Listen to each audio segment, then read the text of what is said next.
viewers, you're welcome to the midday bilingual news on Équinoxe television. Pascal, thank you. Bonjour. Good afternoon, Glory Malam, mesdames, messieurs, bon après-midi et bienvenue à cette session de la mi-journée d'information sur Équinoxe télévision. En ouverture de ce journal, un réseau de trafiquants de faux médicaments démantelé au quartier Damas dans la ville de Yaoundé par les éléments de la gendarmerie, de la Légion de gendarmerie du centre. Plusieurs cartons de stupéfiants ont été saisis et d'autres médicaments, d'autres genres. Voyons tout cela dans cet élément que signent Ben Christy Modio et Rodrigue Ngassi. À l'abri des regards au quartier Damas, dans le 3e arrondissement de Yaoundé, les trafiquants de faux médicaments se sont construits un véritable QG. Vous voyez, portez un peu ça. Ils ont mis une porte doublée. Et il y avait le battant en bois ici là, qui était là-bas. Maintenant, allons voir le dedans. Dans cette pièce à l'hygiène plus que douteuse, étaient entreposés de faux médicaments destinés aux populations de la capitale.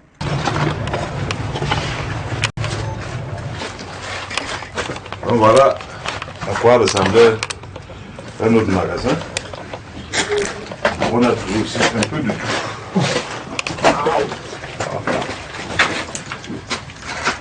Au total, ces magasins contenant plus de 600 cartons de faux médicaments ont été découverts par les éléments de la Légion de gendarmerie. On a constaté qu'il y avait certains médicaments tels que le tramadol, les stupéfiants. Dans ce plastique, un produit, dit-on, qui sert à gonfler les fesses pour les jeunes filles. Un autre qui a un effet aphrodisiaque. Il y en a plusieurs. Voilà, voici un autre qui a des effets aphrodisiaques. Également un dernier là qui a toujours des effets aphrodisiaques.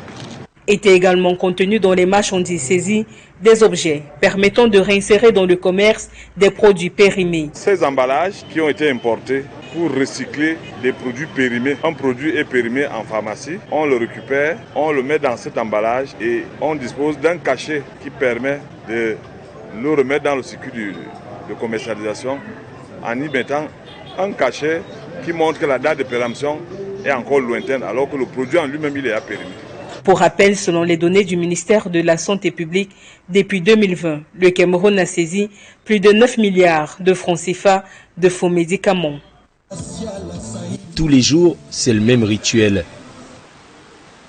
Toujours dans l'actualité, si vous vous rendez dans le 3e arrondissement de Douala, au quartier d'Okpassi, précisément au lieu dit entrée lycée, pensez à prendre vos cache-nez et surtout ayez le cœur bien serré car si vous réussissez à déjouer le piège de la route, les tas d'immondices et les mouches seront vos compagnons de chemin comme l'ont vécu nos reporters Dani Warenze 2 et Cédric Digne.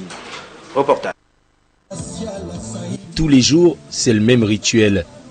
Mélanie, commerçante, apprête son comptoir. À côté, des clients impatients. Mais Mélanie a d'autres clients. Et ceux-là sont beaucoup plus nombreux. Des mouches, des essaims entiers de mouches. Elles sont partout. Sur les seaux, sur la vaisselle et même sur les bouteilles de bière. Impossible de leur échapper lorsque vous arrivez au quartier d'Okpassi, au lieu dit entrée lycée dans le 3e arrondissement de la ville de Douala. La route sera votre premier adversaire. Constater que nous n'avions même plus de route. Voilà, nous avions des mares d'eau, bien qu'il fait soleil, l'eau ne t'arrive pas. D'ici là, à la Sonnelle jusqu'à l'entrée lycée, c'est impraticable. Tu montes sur une moto, nous avions des secousses, c'est très mauvais. Et lorsque vous l'aurez surmonté, vous tomberez nez à nez avec des montagnes d'ordures. Les populations ici vivent une lente et longue agonie. Notre calvaire est interminable. Rassurez-vous, derrière nous, cet tas d'immondices date des lustres. Et puis une fois, nous avons essayé de parler, les galions sont venus, après on a décalé 2 camions, on est parti en nous promettant que le reste sera fait, mais rien n'a été fait jusqu'ici. Et pendant ce temps, la vie continue d'être rythmée par des décharges à ciel ouvert qui grossissent à vue d'œil, aidées à la fois par les populations qui déversent au quotidien leurs ordures, mais également par le manque criard de bacs à ordures et par l'inaction des autorités communales. Voilà les articles qui viennent bientôt. On va régler qui? Quelle maire? Comment? Pour faire quoi? Est-ce que nous tous avons géré la mairie? Mais simplement, nous avons besoin d'un minimum de bien-être. Un minimum. Un minimum. C'est-à-dire que si chaque mois ou tous les 2 mois, on peut nous dégager cette poubelle, ça va nous éviter ces maladies. Nous sommes tous malades, les enfants sont malades. On n'arrive plus à respirer, ça pris toute la route. On n'arrive plus à circuler. Nous avons des enfants, des petits-enfants avec l'école à côté. Nous avons une garderie, une crèche. Des enfants qui n'ont pas encore des poumons tellement solides. Et puis avec toutes ces infections, où les mouches se posent dans tout ce qu'on mange, tout ce qu'on boit, avec tous ces moustiques, vraiment que nous prions qu'il faudra qu'on essaie de faire quelque chose pour la santé humaine. Parce que là, vraiment, c'est devenu plus bizarre. Joséphine est commerçante dans ce quartier. Les montagnes d'ordures qui se sont amoncelées les unes après les autres l'ont contraint à arrêter son activité. Je ne fais plus de chiffres. Mes clients m'ont abandonné à moi-même. Pourtant, je paye les impôts comme tout un chacun. Mais je n'arrive plus à vendre parce que les clients discutent les bières avec les mouches. Un client prend sa bière, à peine coupée une fois, il y a au moins 10 mouches dans sa bière, il abandonne. Pour finir, je suis abandonné à moi-même. Je ne sais pas si c'est une décharge ici ou c'est un dépôt d'ordures. Parce que ça dépasse même, je ne sais pas, si Isaac se rappelle encore qu'il y a un dépôt d'ordures par ici. Même la route ne passe plus. L'occasion faisant le larron, d'autres tirent leur épingle du jeu. Des personnes se sont transformées en véritables fouineurs de décharge. Ils récupèrent des objets au quotidien. Entre éternelles questions de route et le répugnant cas du non-ramassage d'ordures, les populations du quartier Ndogpassi voient chaque jour leur existence se transformer en véritable cauchemar.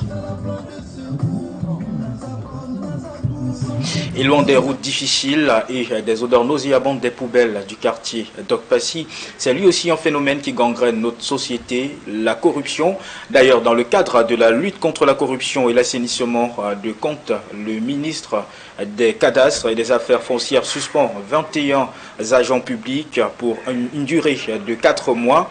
Une suspension qui interroge quand même sur son efficacité quand on sait que le phénomène est bien présent, le phénomène de fraude est bien présent en ce qui concerne les documents cadastraux. Reportage avec chez Romanus et Achille Kanga.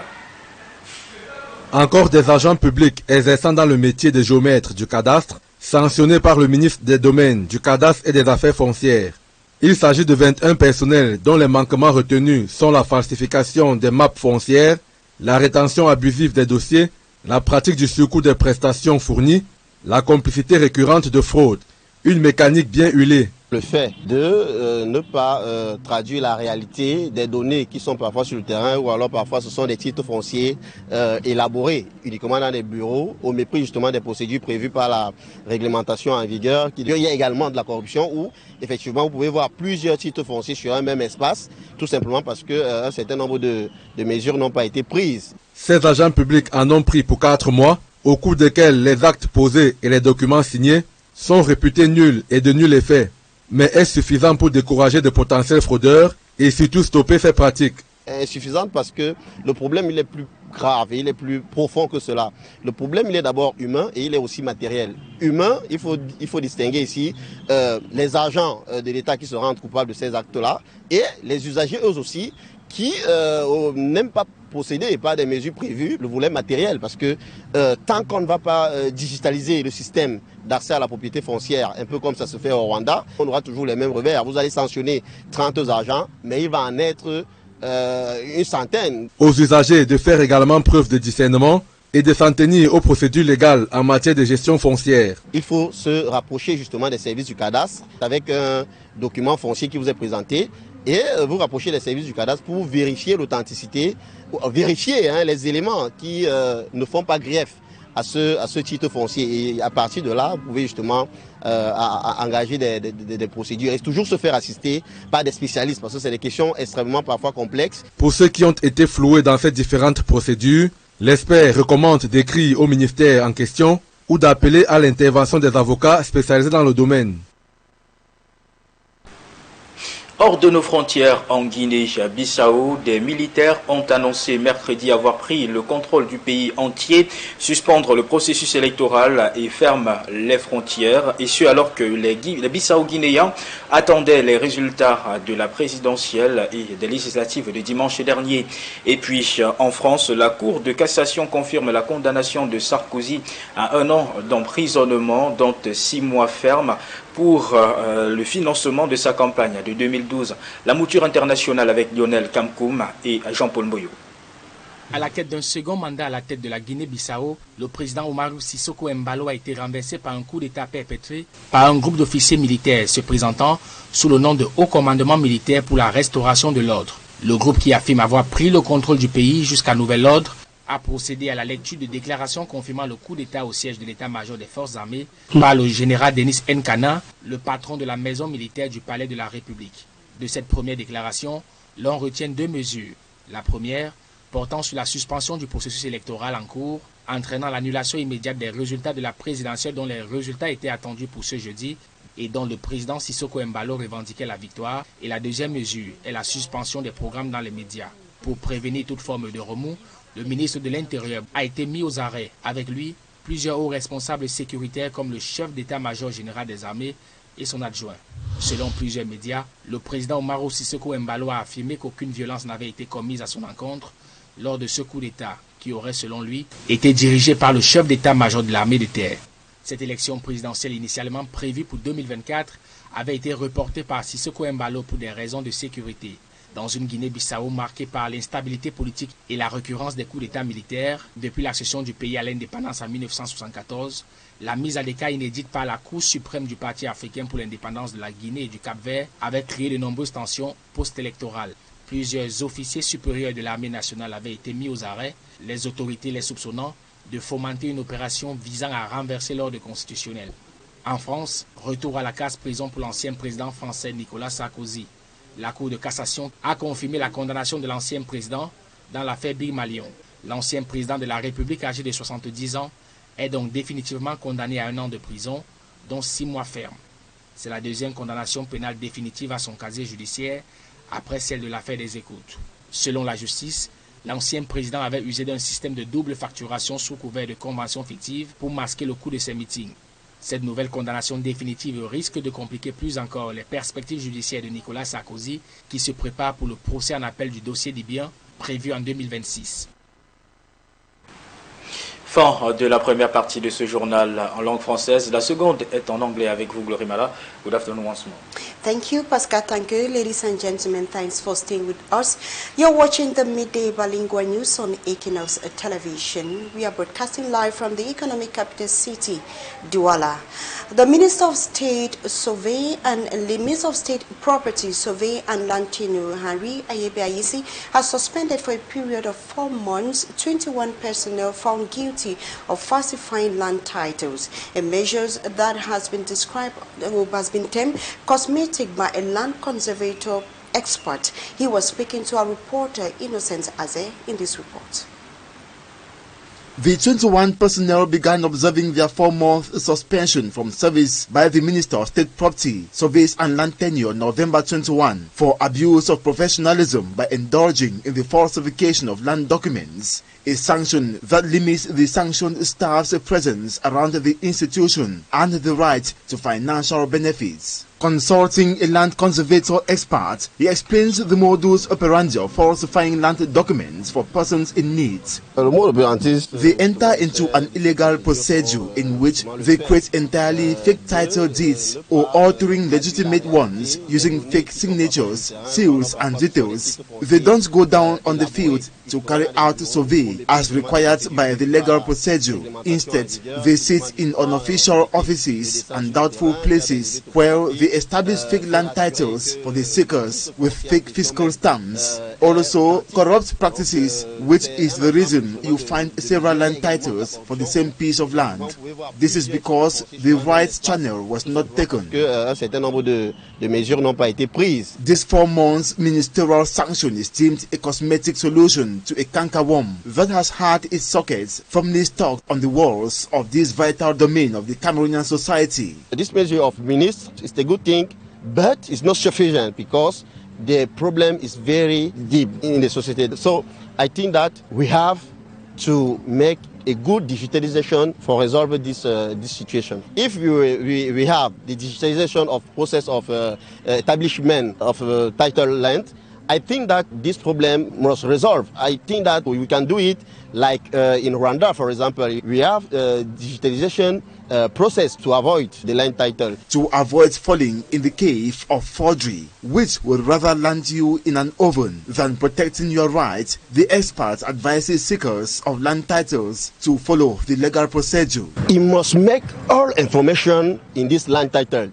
He going in the administration of cadastre to take all information. That is the best solution. And so to have a specialist who we go with him to make all the process to have a good land title. Those who have been gripped by the claws of such merciless agents, according to Georges Syriac Sabeyam, have the options to either write to the ministry addressing their preoccupations or seek the intervention of the judiciary for restoration of their rights.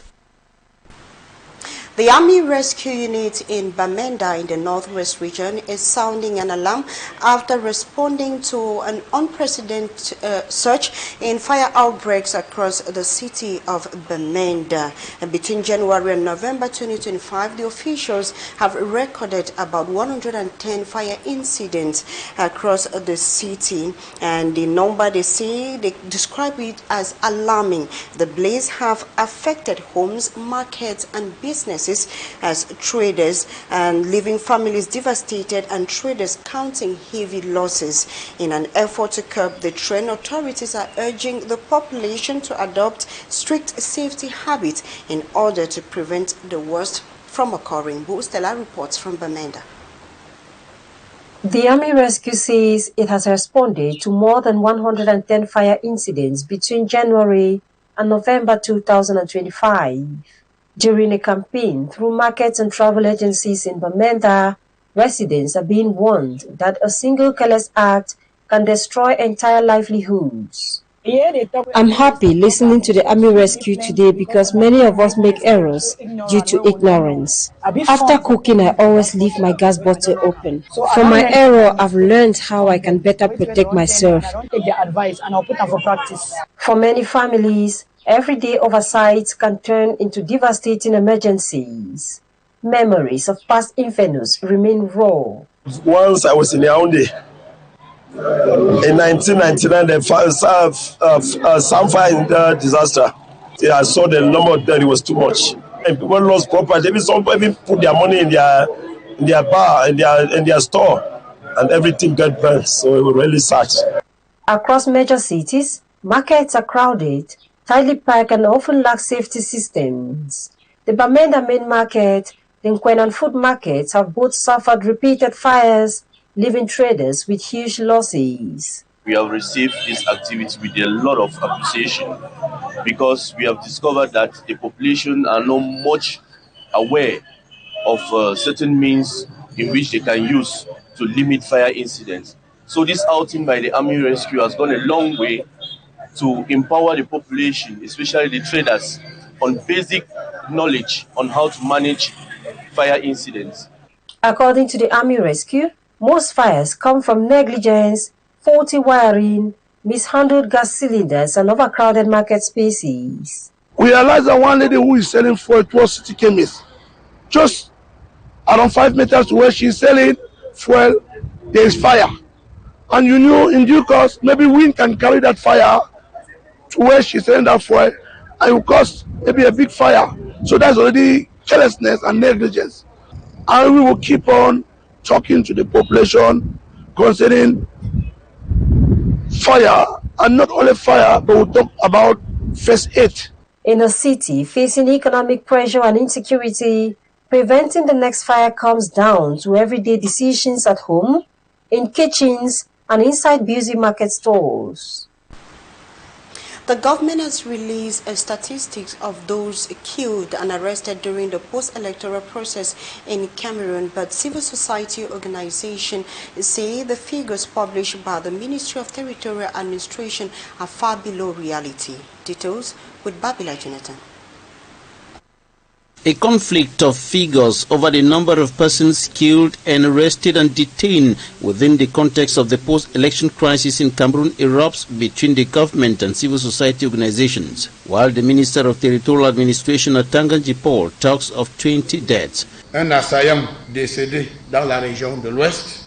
1 in the West region, 3 in the East, 3 in the North, and 9 in the Littoral. Décédé dans la région du littoral. Figures from the civil society present a higher death toll. At the level of Stanley for Cameroon, we have at least 38 names of people who were killed by the forces of law and order. We have not heard any word from government about how they are, what kind of inquiry they are opening up. Who gave the order to shoot? Who gave that order to shoot? These were people who had no guns. These were people who gave that order for live bullets to be used. About those arrested and detained, Minister Jtb said 1243 interpellés en flagrant délit. 1,243 persons were arrested committing criminal acts, but according to a group of lawyers defending the detainees, the number of those in detention is far more than the number announced by the Minister of Territorial Administration. The Collective for Citizens Defense is giving us figures of 1,900 plus detainees, so almost 2,000 people, at least. We say at least because we are well aware that these are the ones we have been able to visit, we have been able to identify. There are more. There are more. And this is unacceptable. The Territorial Administration Minister said that those arrested will be prosecuted, but lawyers and right defenders are demanding their immediate and unconditional release. They also want the prosecution of military and or law enforcement officials who ordered the use of live ammunition against protesters. And in news out of the country, men have arrested President Umaru Sissoco Embalo in a suspected coup d'etat just few days after disputed elections in which the main opposition party was barred. Gunfire was heard across the capital Bissau as Embalo and challenger Fernando Diaz claimed victory. The nation, however, awaits official results, which is expected to be declared this Thursday, November 27. According to the National Election Commission. Details with Immaculate Fogwe. Mali is receiving critical support from within the Sahel as Niger delivered a convoy of 82 fuel tankers to Bamako after a 21-day journey across insecure territory. The delivery comes at a time when Mali faces one of its most severe fuel shortages in years, triggered by months of militant blockades and disrupted transport routes. The convoy's arrival underscores the growing importance of African regional cooperation and leadership during a period where development, youth livelihoods and economic stability depend heavily on access to energy. The Sahel's ability to coordinate solutions has become a vital pillar for growth. The support demonstrates how African solidarity can strengthen resilience even in areas affected by insecurity. And elsewhere, the African and European leaders have committed to strengthening cooperation on peace, trade, infrastructure development and climate resilience following the conclusion of the 7th African Union-European Union Summit in Angola on Tuesday. According to the summit communique, the leaders adopted a joint declaration reaffirming support for multilateralism, international law and collective action to address global crisis. The summit placed particular emphasis on conflict zones across Africa and the Middle East. Leaders expressed deep concern over the escalating war in Sudan. The leaders also pledged continued support for peace efforts in South Sudan, Somalia and the Sahel regions plagued by insurgencies and humanitarian crisis. Also in the Democratic Republic of Congo, the declaration reaffirmed commitment to implementing UN Security Council resolution and AU-led mediation amid ongoing violence in the east of the country, and reaffirmed support for the African Continental Free Trade Area to boost regional integration and diversity export. They also highlighted debt relief and reform of the international financial architecture. However, the 8th African Union-European Union Summit is scheduled for Brussels to review progress and chart future priorities. That was rather a report on the support from Niger to Mali and the resolution of the African Union and European Union Summit that just ended in Angola. Ladies and gentlemen, that is where we end the midday bilingual news on Équinoxe television. Until tomorrow, same time, stay blessed and stay safe. Pascal, bonne journée à vous. Have a nice day, Glory Mala. Mesdames, Messieurs, merci de nous avoir suivis. Restez en compagnie des programmes d'Équinoxe Télévision. Excellente journée à tous.